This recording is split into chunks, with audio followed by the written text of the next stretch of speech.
Alright guys, it's already about 2:33 a.m. right now, and I'm looking forward to playing some more Umineko. So far we're part way along the way of episode 2, and already it's progressing at a really good pace so far with getting to know Beatrice a little better, and seeing as how Shannon is finally opening up a lot more now that she's received the help that she needed from Beatrice. Although we're still not sure if that help was in good conscience, good conscience, or something maybe amiss. I'm not sure, but that's what we're here to find out, and we're gonna continue on right now, guys. So thank you all for watching. Thank you all for the love and support. Let's keep it going. All right, everyone, welcome back. 何を考えてるかわからない。だから気を許しちゃダメなんだ。そして、人間じゃないのは僕らも同じだよ。姉さん。Kanon's words became more serious. Those words probably gouged at Shannon's heart. Shannon bit her lower lip and hung her head. 僕らは家具だ。たとえ名前をもらい、人として接してもらったとしても、僕たちの生まれが変わるわけじゃない。You are no longer furniture. Those words Beatrice had given her, which had made her happiest of all, floated through Shannon's mind. 家具じゃないよ。家具だよ。僕たちは人間未満の存在だよ。姉さんはそこを忘れたふりをして、人間のふりをしているだけ。自分でもわかっているはずだよ。私、家具じゃないもん。人間だもん。いや、人間じゃない。僕らには愛する資格も、愛される資格も初めからない。It seemed that Kanon's criticism had shifted focus from Shannon's interactions with the witch. Shannon also noticed that quickly. お嬢様に聞いたよ。正直、呆れたね。ジョージ様と一緒に旅行に行くなんて。家具の身の程を忘れてるよ。姉さんはあの魔女にそそのかされて、自分が人間になれたと勘違いしてるだけなんだよ。聞いてカノン君。確かに私たちは家具だよ。人間に劣った未満の存在。でも、その満たない分をもし得られたなら、それは人間になれたということじゃないのかな。そんなもの。あるの。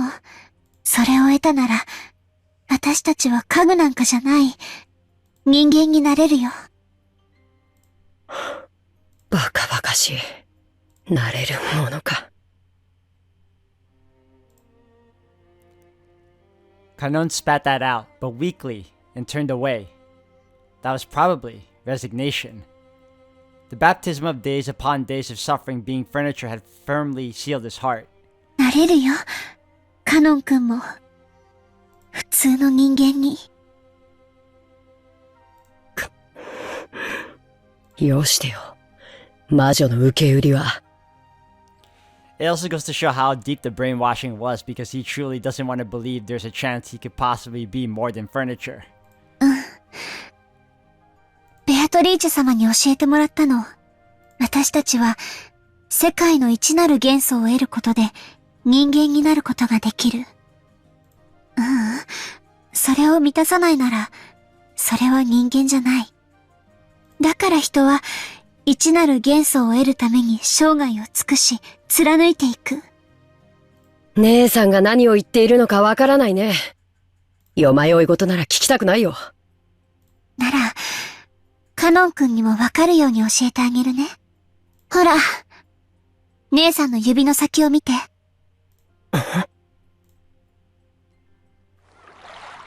Shannon pointed straight at the sea, at the horizon. Kanon didn't understand what she was actually pointing at, and couldn't do anything except look between the horizon and Shannon's expression, which looked like it was posing a riddle. 海。カノン君は、海が何色に見える？ It was an all too simple question. Kanon tried to guess the meaning behind the question for a while, but since he couldn't think of anything, he gave his answer straightforwardly. パッとしない。ネズミ色だよ。それが何？ Objectively speaking, the sea laid out beneath a cloudy sky could probably be described best by Kanon's words. But as Shannon closed her eyes and smiled, she shook her head slightly. 私には、真っ青に見える。そういう意味？緑色の信号を青っていうようなものでしょ。違うの。海は真っ青。私には分かって、カノン君には分からないなら、これがつまり、そういうことなの。Kanon bit his lower lip and was silent for a while. わからないよ。僕、カノン君、手を出して。As Kanon stood bewildered, unable to understand what she was saying, she took his arm and opened the palm of his hand. Shannon softly said something there. Ah, it's the butterfly, wasn't it? Yep, it was that magic brooch which she had received from Beatrice. The magic charm shaped like a gold butterfly which could fulfill love. これは、あいつの。これは私の。だから、私だと思って、粗末にしないで。After being told that he couldn't just throw it away, Kanon didn't know what he should do, and he stood there confused for a while, the brooch still in the palm of his hand. Shannon put the palm of her hand on top of Kanon's, and the brooch was warmed by both their hands. これは、本当の魔法の力を持ったお守り。きっと、カノン君に、大切な気持ちを教えてくれると思うの。あいつの魔法で教えられることなんて。あるの。だから身につけて。恥ずかしければ、懐に忍ばせておくだけでもいいそうなの。バカバカしい。あいつの魔法なんかに惑わされてたまるか。Even as he said that, Kanon couldn't be cold-hearted towards something Shannon was pressing on him. In the end, Kanon agreed reluctantly to take it, saying he'd prove that he wouldn't surrender to the witch's power. I'm starting to see a resemblance, or at least some sort of wavelength between him and Battler. Because Battler is so dead set on not believing in the witch, whereas Kanon knows the existence of the witch, but doesn't truly trust her. Shannon smiled and nodded back. きっと、カノン君は大切なことを学べるよ。きっと、人間になれるから。そうすればきっと、カノン君にも、この海が美しい青に見えるに違いない。Well, barring nothing bad happens to you. So far so good, but we'll see. ネズミ色は何度見たってネズミ色さ。違うよ、カノン君。そう見えるのは、愛がないから。Because of the howling wind, he hadn't been able to catch the critical part of what she just said. So Shannon said it once more. The single element of the world. She spoke once more of a world full of that element, where the sea was deep blue. きっと、カノン君にも真っ青な海が見えるよ。だって。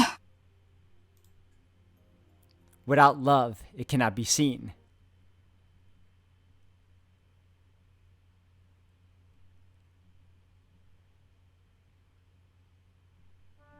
そこにいるのは誰か。カノンです。親方様。It was rare for Kinzo to leave his study. However, that in itself didn't mean his noble research had been suspended. He may have left the study for a change of mood, but the thoughts filling his head were no different from those he had inside the study. So Kanon knew that no matter what time, speaking to Kinzo when he didn't want to be spoken to would always be a disturbance to his research. 天気が重いな。崩れるのか。はい。天気予報では、いつ雨があってもおかしくないと。傘をお持ちいたしましょうか。それには及ばん。しばらく私を放っておくがいい。息子たちに聞かれても所在は知らぬと言っておけ。私は自らの思考を巡る旅で忙しい。かしこまりました。それでは失礼いたします。During the time that Kanon bowed to him, Kinzo had already returned to his own world and had forgotten that Kanon was there. And once again, he began rambling to himself. Amidst those words, the name of that witch was repeated many times. おお、ベアトリーチェ。お前の微笑みに手が届かぬ。どうすれば蘇るのか。どうすれば再び微笑んでくれるのか。何が足りぬ。研究か、資料か、触媒か。それとも魔力か、運気か、信託か。ああ、ベアトリーチェ、どうすればお前の面影をもう一度見ることができるのだ。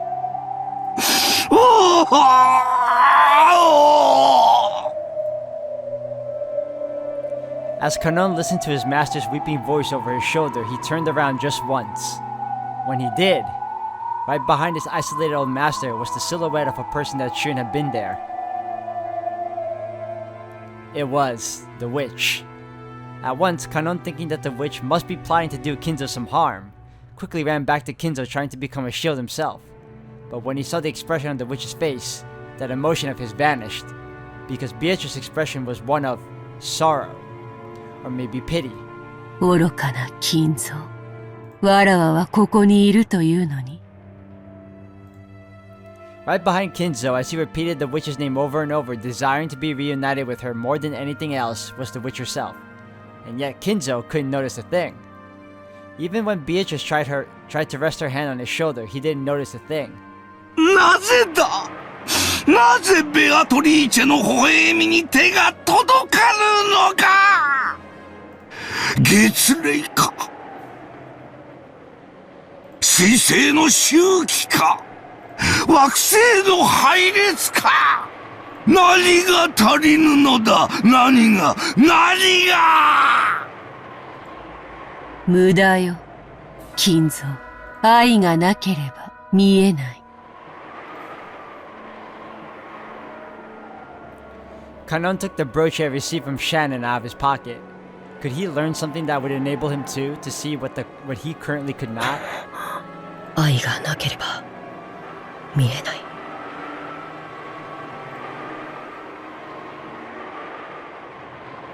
He looked at Kinzo's back once more.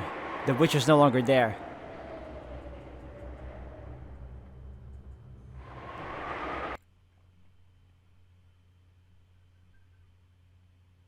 So Kinzo lacks love? That's not surprising.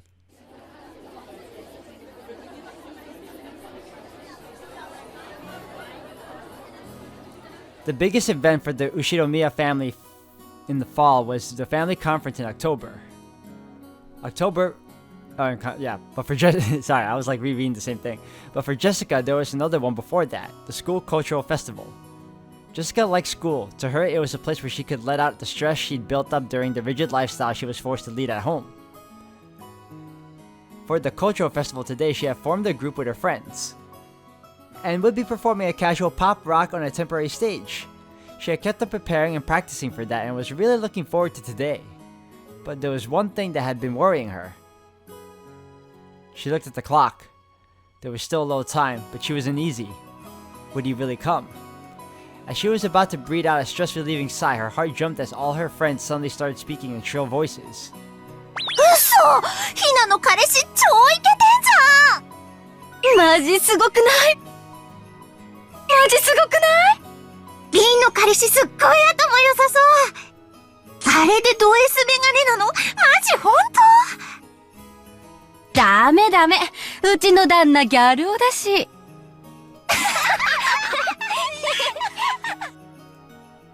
It's not necessarily the case that all girls are like this, but at Jessica's school at least, the cultural festival was really a boyfriend exhibition. Jessica didn't have a boyfriend. She had many friends of the opposite sex, but no special one. But Jessica was a little famous around the school, and everyone naturally expected that she had a fitting partner. Furthermore, her pride had caused her to act like that was the case. Through such acting and dodging a question, she had somehow managed to keep up the bluff until this year. But for various reasons, she hadn't been able to escape this year's cultural festival. ジェシー、彼氏来た？いや、まだ来てねえみてえだぜ。仕事忙しいのかな。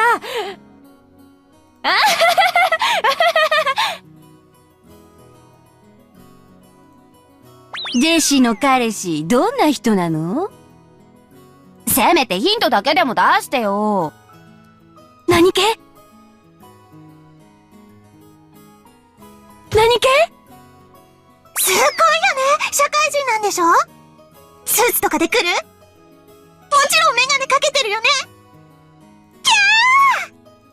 ねえ、でも、本当はいないんだよね。今素直に白状したら、私の仲間に入れてあげるって。一緒にこの文化祭を涙で濡らそうよ。いや、いる。本当にいるって。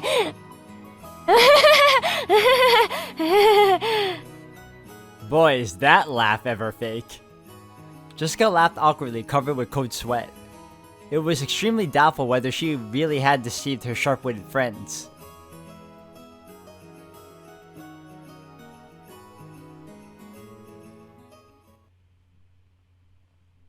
はい。なら、彼氏さんの偽物を立てて連れて行くというのはどうでしょうか。偽物？ Oh, I wonder who it could be. 誰を？ Kanon, perhaps? そんなのに心当たりねえぜ。Shannon's ridiculous plan surprised Jessica wildly. Even so, it was a little more realistic than the unrealistic method running through her head of getting a boyfriend in a huge hurry before the day of the cultural festival. 例えばですが、カノンくんなんてどうでしょう。カノンくん？ダメというか、きっとカノンくん文化祭の日は仕事に決まってるぜ。迷惑かけちゃ悪いしさ。もちろん予定表も確認済みです。カノンくんはその日、お休みになっています。こんな時ばっかり容量がいいのな。じゃなくて、休みならもっと悪いぜ。せっかくの休みを私の見栄のために引っ張り出せないよ。カノンくんは引っ張り出されないといっつも閉じこもってばかりいますので、無理に引っ張り回すくらいでちょうどいいかと思いますよ。そうなの？いや、でも、カノンくんに悪い。なら晩作つきますね。おとなしく彼氏はいませんと白状なされてはいかがでしょうか。それは肩身の狭い思いをなされるでしょうが。Is Shannon actually teasing Jessica? That is a very rare thing to see. 卒業までの短くも長い間を耐え忍ばれるだけでございますし、愛し合う恋人同士にとって、独り者のひがみ顔が何にも勝る甘い蜜なのです。シャノン！私のために本気で悩んでないでしょ！おちょくってるでしょ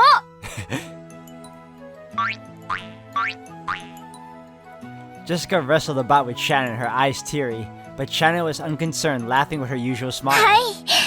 私とジョージ様のことを茶化してばかりのお嬢様への仕返しです。At that comeback of Shannon's, the likes of which didn't happen even once a year, Jessica rolled around her bed, hugging her cushion, writhing and suffering.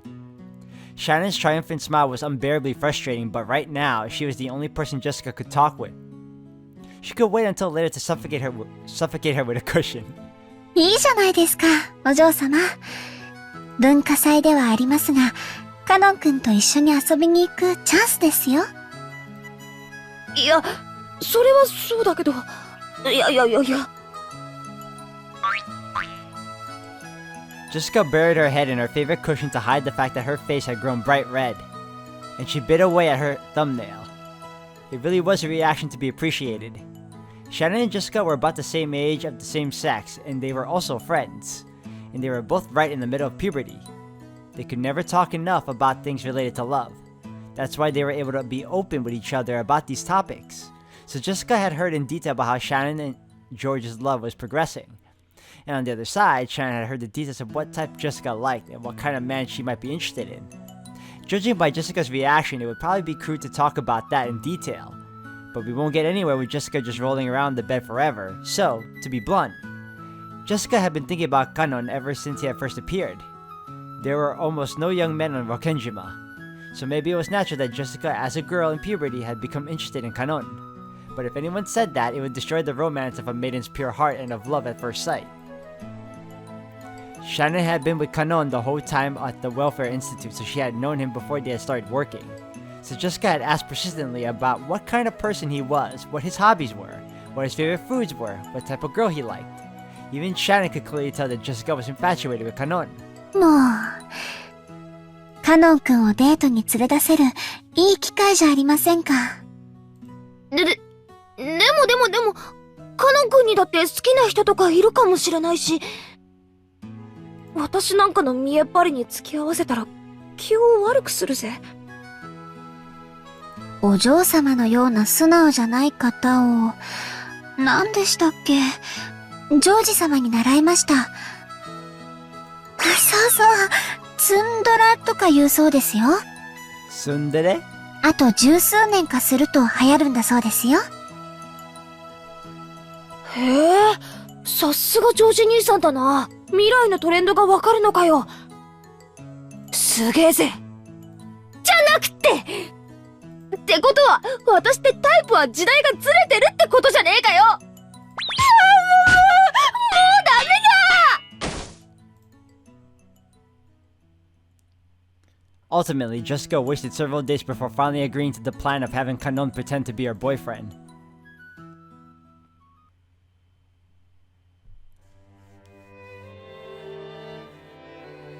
はい、お嬢様。お呼びでしょうか。Jessica realized that she had called him at a bad time and immediately regretted it. Kanon always had a sour look, but even so, he had some good days and some bad days. Unfortunately, this reaction was the latter. いや、そのさ、All that confidence and effort she had amassed by practicing in front of a mirror all night was wiped out in about 5 seconds. Jessica turned bright red and hung her head. Watching her, Kanon sighed. Jessica thought he was getting fed up with her, and her face went pale. シャノンから聞いています。お嬢様の学校の文化祭へお供するようにというお話ですか。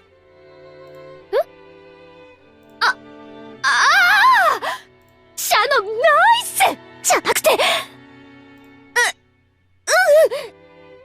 そうなんだけど、当日の予定は、どうかな。シャノンから、当日は特にお嬢様にお仕えするよう、厳命されております。僕は高校には行ったことがないのでわかりませんが。何でも、男性の付き人がいないと、大変肩身が狭い場だとか。Yo, Shannon is very clever. 後宮本家令嬢が、庶民に劣ることがあってはならないと、特に厳命されておりますので。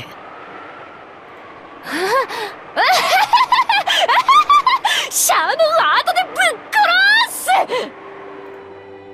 Jessica kept yelling with a strange voice, a broken smile, and steam pouring from her head as if she were a boiler. As Kanon watched this, he sighed again. Kanon wasn't an idiot either. He fully understood what Jessica intended by inviting him. However, in truth, he found that nothing but bothers him to go along with the lady's game of love. But Shannon had spoken to him persistently about it. He was very indebted to her for many things. He couldn't refuse. And in his pocket was that brooch. Couldn't this strange turn of events also have been brought about by the magic of power residing in this brooch? Ridiculous. But those words of Shannon's came to mind. What did Shannon see that I cannot? I don't understand Shannon's feelings. We are furniture. As if we could become something more than that. Jessica still rambling on in a strange voice and Kanon sighing deeply were a truly odd combination.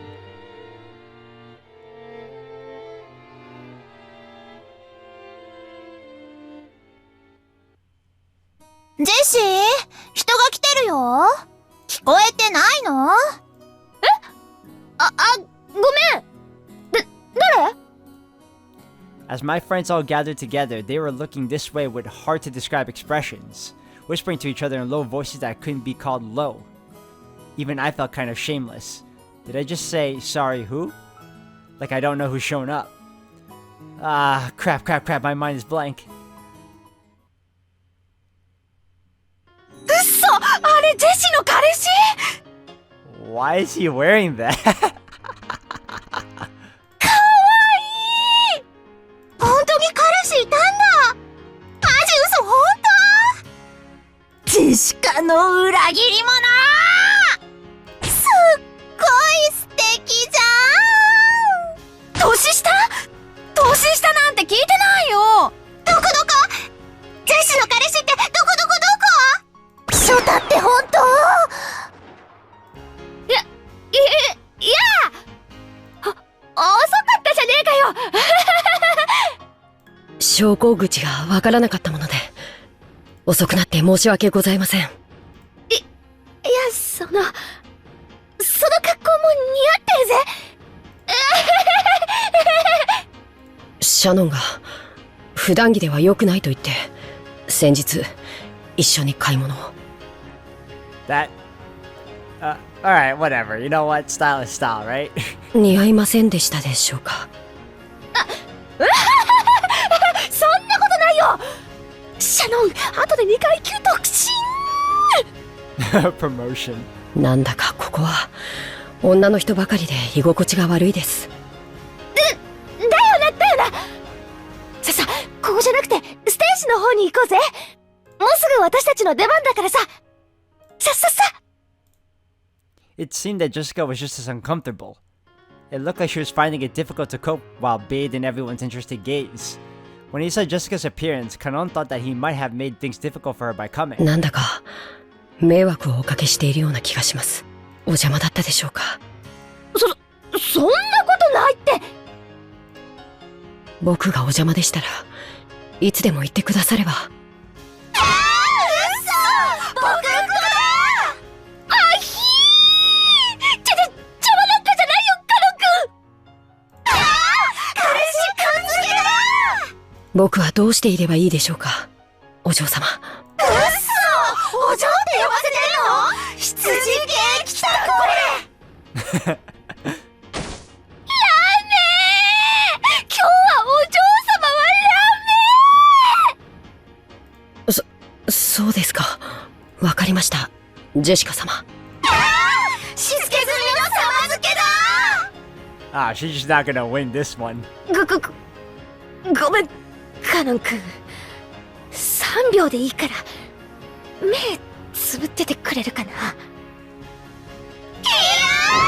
キスするよ。ではつむります。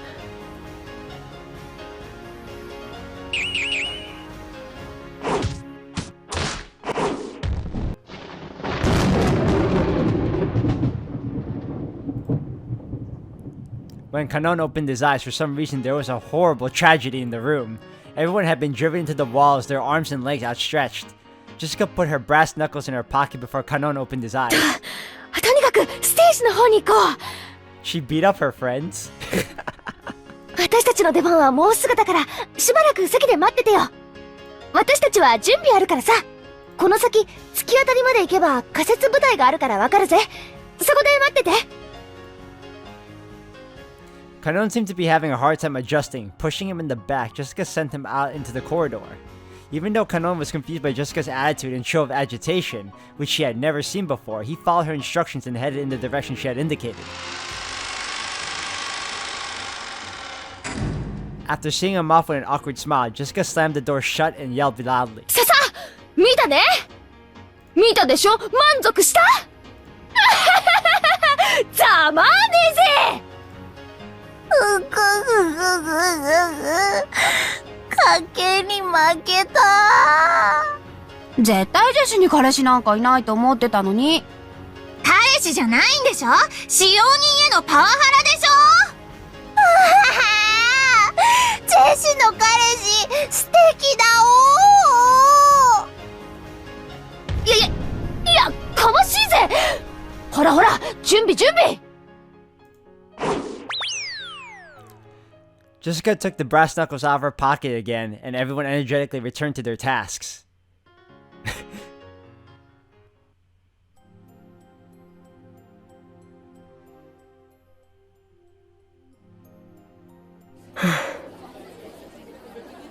Kanon went down the corridor as Jessica had told him to and found a temporary stage set up where the vending machine should have been. Alright guys, I'm going to end the video here for today. Thank you all for watching. When we come back, we're going to continue on with, I guess, the school cultural festival. So, I'm curious to see how Kanon and Jessica are going to end up in this one. So, if anything else, I'll see you guys in the next one.